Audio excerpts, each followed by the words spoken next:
નમસ્કાર, મંતવ્ય ન્યૂઝમાં આપનું સ્વાગત છે। હું છું કુંજ। બુલેટિનની શરૂઆત કરીએ। સૌપ્રથમ મહત્વના સમાચાર। પીએમ મોદી હાલ સંબોધન કરી રહ્યા છે। સીધા જઈશું ત્યાં। संवेदनशीलता के साथ त्वरित फैसले भी किए गए, जरूरी संसाधन भी जुटाए गए और देश की जनता को निरंतर हम लगातार जागरूक भी करते रहे। और आज इसी का परिणाम है कि भारत में कोरोना का संक्रमण वैसा नहीं है और न ही वैसा फैला है जैसा दुनिया के अन्य देशों में हमने देखा है। जितनी घबराहट और चिंता 7-8 महीने पहले देशवासियों में थी, अब लोग उससे बाहर निकल चुके हैं। ये अच्छी स्थिति है, लेकिन केयरलेस न हो जाए ये भी हमें चिंता करनी है। देशवासियों में बढ़ते विश्वास का प्रभाव आर्थिक गतिविधियों पर भी सकारात्मक रूप से दिखाई दे रहा है। मैं आपके राज्य प्रशासन की भी दिन रात जुटे रहने के लिए प्रशंसा करता हूं। साथियों, अब हमारा देश कोरोना के खिलाफ लड़ाई में एक निर्णायक चरण में प्रवेश कर रहा है। ये चरण है वैक्सीनेशन का। जैसे यहां जिक्र हुआ,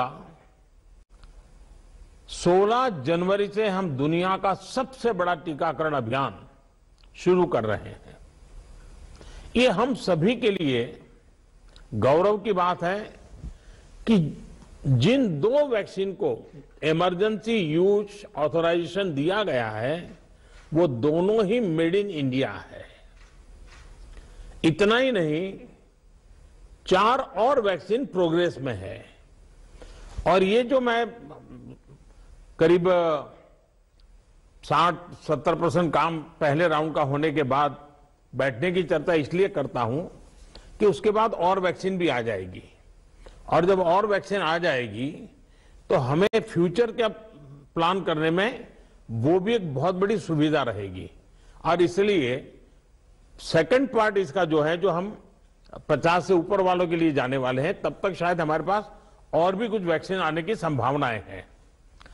साथियों, देशवासियों को एक प्रभावी वैक्सीन देने के लिए हमारे एक्सपर्ट्स ने हर प्रकार की सावधानियां बरती हैं और अभी साइंटिफिक कम्युनिटी की तरफ से विस्तार से हमें बताया भी गया है। और आपको मालूम होगा, मैं इस विषय में जब भी मुख्यमंत्रियों के साथ बात हुई, मैंने हमेशा एक ही जवाब दिया था कि इस विषय में हम जो भी निर्णय करना होगा वो साइंटिफिक कम्युनिटी जो कहेगी वो ही हम करेंगे। साइंटिफिक कम्युनिटी को ही हम फाइनल वर्ड मानेंगे और हम उसी प्रकार चलते रहे हैं। कई लोग कहते थे, देखिए दुनिया में वैक्सीन आ गई, भारत क्या कर रहा है, भारत सो रहा है, इतने लाख हो गया, इतना हो गया, भारत कुछ, ऐसी भी चिल्लाहट हुई। लेकिन फिर भी हमारा मत था कि ये साइंटिफिक कम्युनिटी और जो इसके लिए जिम्मेवार लोग हैं उनकी तरफ से जब आएगा तभी हमारे लिए उचित होगा और हम उसी दिशा में चले हैं। बड़ी बात जो मैं दोहराना चाहता हूं कि हमारी दोनों वैक्सीन दुनिया की दूसरी वैक्सीन से ज्यादा कॉस्ट इफेक्टिव है। हम कल्पना कर सकते हैं, अगर भारत को कोरोना टीकाकरण के लिए विदेशी वैक्सीन पर पूरी तरह निर्भर रहना पड़ता तो हमारे क्या हालत होते, कितनी बड़ी मुश्किल होती, हम उसका अंदाज लगा सकते हैं। ये वैक्सीन भारत की स्थितियां और परिस्थितियों को देखते हुए निर्मित की गई है। भारत के टीकाकरण का जो अनुभव है, जो दूर सुदूर क्षेत्रों तक पहुंचने की व्यवस्थाएं हैं, वो कोरोना वैक्सीनेशन कार्यक्रम में बहुत उपयोगी सिद्ध होने वाली है। साथियों, आप सभी राज्यों के साथ सलाह मशवरा करके ही ये तय किया गया है कि टीकाकरण अभियान की शुरुआत में किसे प्राथमिकता दी जाएगी।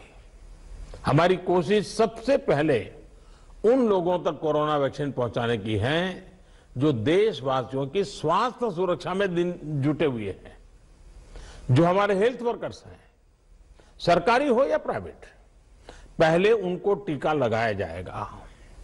इसके साथ साथ हमारे जो सफाई कर्मचारी हैं, दूसरे फ्रंटलाइन वर्कर्स हैं, सैन्य बल है, पुलिस और केंद्रीय बल हैं, होमगार्ड है, डिजास्टर मैनेजमेंट वॉलेंटियर समेत तमाम सिविल डिफेंस के जवान हैं, कंटेनमेंट और सर्वेलेंस से जुड़े रेवेन्यू कर्मचारी हैं, ऐसे साथियों को भी पहले चरणों में टीका लगाया जा रहा है। देश के अलग अलग राज्यों के हेल्थ वर्कर्स, फ्रंटलाइन वर्कर्स की संख्या देखें तो एक करीब करीब 3 करोड़ होती है। ये तय किया गया है कि पहले चरण में इन 3 करोड़ लोगों को वैक्सीन देने के लिए जो खर्च होगा वो राज्य सरकारों को वहन नहीं करना है, भारत सरकार इसको वहन करेगी। साथियों, वैक्सीनेशन के दूसरे चरण में, वैसे एक प्रकार से वो तीसरा चरण हो जाएगा, लेकिन हम अगर इन 3 करोड़ को एक माने तो दूसरा चरण 50 वर्ष से ऊपर के सभी लोगों को और 50 वर्ष से नीचे के उन बीमार लोगों को जिनको संक्रमण का सबसे ज्यादा खतरा है, उनको टीका लगाया जाएगा। आप सभी परिचित हैं कि बीते कुछ हफ्तों में जरूरी इंफ्रास्ट्रक्चर से लेकर लॉजिस्टिक तक की तैयारियां सभी राज्यों और केंद्र शासित प्रदेशों के साथ विचार विमर्श करके, लगातार मीटिंगें करके, मॉड्यूल्स बना करके इसको पूरा किया गया है। देश के लगभग हर जिले में ड्राई रन्स भी पूरे हो चुके हैं। इतने बड़े देश में सभी जिलों में ड्राई रन्स हो जाना, ये भी अपने आप में हमारी काफी बड़ी कैपेबिलिटी को दिखाता है। हमारी जो नई तैयारियां हैं, जो कोविड के एसओपीज हैं, उनको अब हमें अपने पुराने अनुभवों के साथ जोड़ना है। भारत में पहले से ही अनेक यूनिवर्सल इम्यूनाइजेशन प्रोग्राम ऑलरेडी चल रहे हैं, हमारे लोग बड़ी सफलतापूर्वक कर भी रहे हैं। मिशन रूबेला जैसी बीमारियों के खिलाफ भी व्यापक कैंपेन हम लोग चला चुके हैं। दुनिया के सबसे बड़े चुनाव और देश के कोने कोने तक पहुंचकर मतदान की सुविधा देने का भी हमारे पास एक बहुत ही अच्छा अनुभव है। इसके लिए जो बूथ स्तर की रणनीति हम बनाते हैं, उसी को हमें यहां भी प्रयोग में लाना है। साथियों, इस टीकाकरण अभियान में सबसे अहम उनकी पहचान और मॉनिटरिंग का है जिनको टीका लगाना है। इसके लिए आधुनिक टेक्नोलॉजी का उपयोग करते हुए कोविन नाम का एक डिजिटल प्लेटफॉर्म भी बनाया गया है। आधार की मदद से लाभार्थियों की पहचान भी की जाएगी और उनको दूसरी डोज समय पर मिले, ये भी सुनिश्चित किया जाएगा। मेरा आप सभी से विशेष आग्रह रहेगा कि टीकाकरण से जुड़ा रियल टाइम डेटा कोविन पर अपलोड हो, ये सुनिश्चित करना है। इससे जरा सी चूक भी इस मिशन को नुकसान पहुंच सकता है। कोविन पहले टीके के बाद एक डिजिटल वैक्सीनेशन सर्टिफिकेट जनरेट करेगा। लाभार्थी को यह सर्टिफिकेट टीका लगाने के बाद डिजिटली तुरंत देना जरूरी है, ताकि उसे सर्टिफिकेट लेने के लिए फिर न आना पड़े। किसको टीका लग चुका है, ये तो इस सर्टिफिकेट से पता चलेगा ही, साथ ही दूसरी डोज उसको कब लगेगी, इसके रिमाइंडर के रूप में भी ये काम करेगा। दूसरी डोज के बाद फाइनल सर्टिफिकेट दिया जाएगा। साथियों, भारत जो करने वाला है, उसे दुनिया के अनेक देश फिर फॉलो करेंगे, इसलिए हमारी जिम्मेदारी बहुत ज्यादा है। एक और अहम तथ्य है जिसका हमें ध्यान रखना है, दुनिया के 50 देशों में 3-4 सप्ताह से वैक्सीनेशन का काम चल रहा है। करीब करीब 1 महीना हुआ, लेकिन अब भी करीब करीब 2.5 करोड़ लोग ही वैक्सीन हो पाई है पूरी दुनिया में। उनकी अपनी तैयारियां हैं, उनका अपना अनुभव है, उनका सामर्थ्य है, वो अपने तरीके से कर रहे हैं। लेकिन अब भारत में हमें अगले कुछ महीनों में ही लगभग 30 करोड़ आबादी के टीकाकरण का लक्ष्य हासिल करना है। इस चुनौती का पूर्वानुमान लगाते हुए ही बीते महीनों में भारत ने बहुत व्यापक तैयारियां की हैं। कोरोना की वैक्सीन से अगर किसी को कुछ असहजता होती है तो उसके लिए भी जरूरी प्रबंध किए गए हैं। यूनिवर्सल इम्यूनाइजेशन प्रोग्राम में पहले से ही इसके लिए एक मैकेनिज्म हमारे पास रहता है। कोरोना टीकाकरण के लिए इसको और मजबूत किया गया है।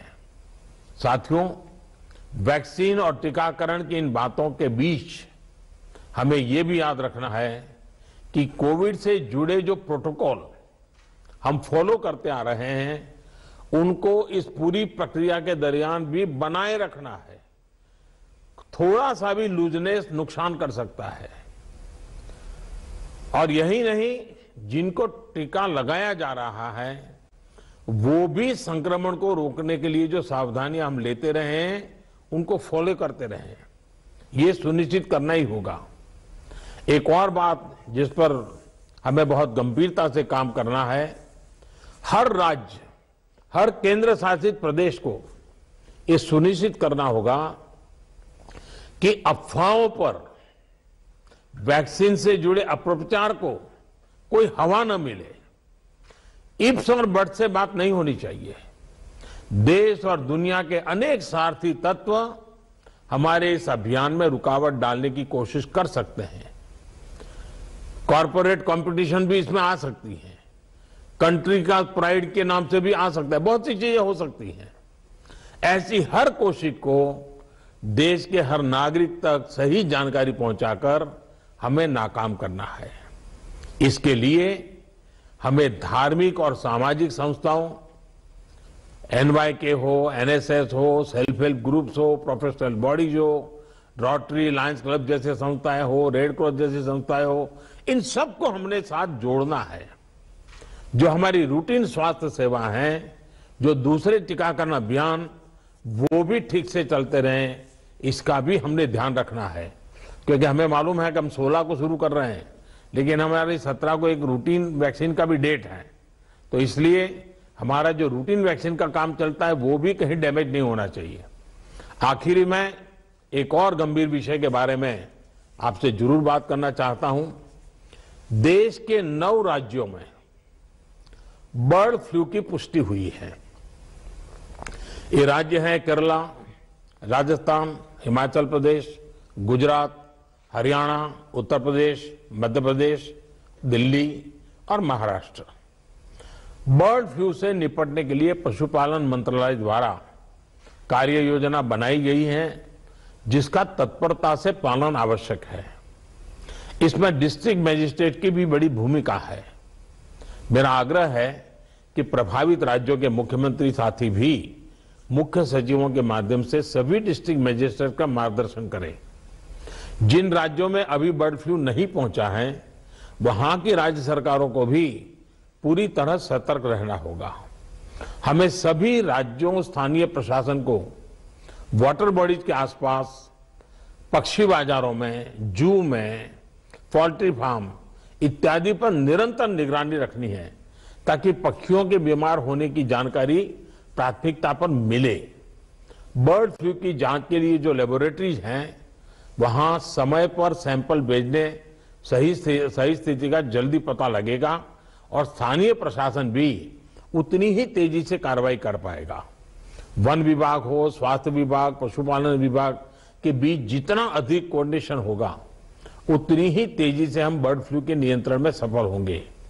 बर्ड फ्लू को लेकर लोगों में अफवाहें न फैलें, इसे भी हमें देखना होगा। मुझे पूरा विश्वास है कि हमारे एकजुट प्रयास हर चुनौती से देश को बाहर निकालेगा। मैं फिर एक बार आप सबका बहुत आभारी हूं और 60% काम होने के बाद हम दोबारा एक बार बैठ करके रिव्यू करेंगे। उस समय जरा विस्तार से भी बात करेंगे और तब तक कुछ नई वैक्सीन आ जाए तो उसको भी हम संज्ञान में लेकर के आगे की अपनी रणनीति बनाएंगे। बहुत बहुत धन्यवाद आप सबका।